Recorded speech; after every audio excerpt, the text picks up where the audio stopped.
Project 3 by Austin Hardy.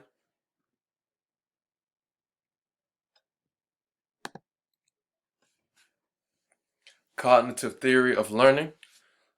Cognitive learning theory explains how internal and external factors influence a mental process to supplement learning. An informational process model is dominant theory of learning and memory.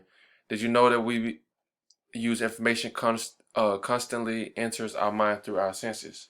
From research from the brain works through neutrons, which comes from the nervous system, with lone cells that receive dendrites. The effective lesson. I learned that engaging students with technology is to extend skills beyond the classroom is focus of the common standard. Concept of learning and teaching concepts are learned outside of school by observation. Other terms are learned by observation. The direct instruction is used to describe lessons in which you are transmit information. Student-centered and constructive approaches to instruction.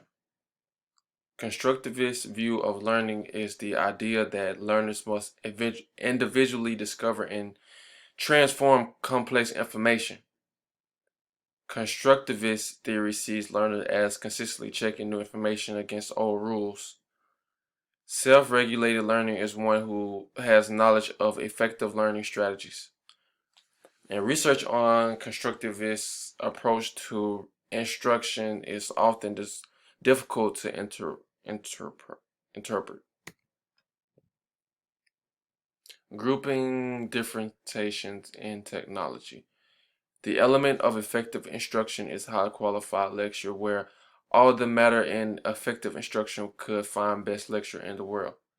Appropriate levels of instruction is the degree to which the teacher makes that the students are ready to learn new lesson.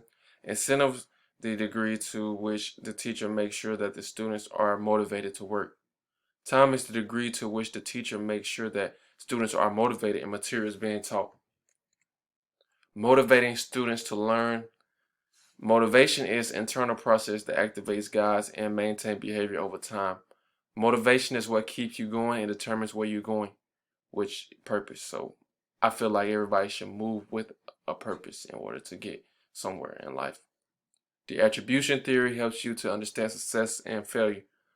The factor that affects student motivation is achievement motivation, which are those we thrive in goal oriented. Alright guys, that's the end of my slideshow, Project 3.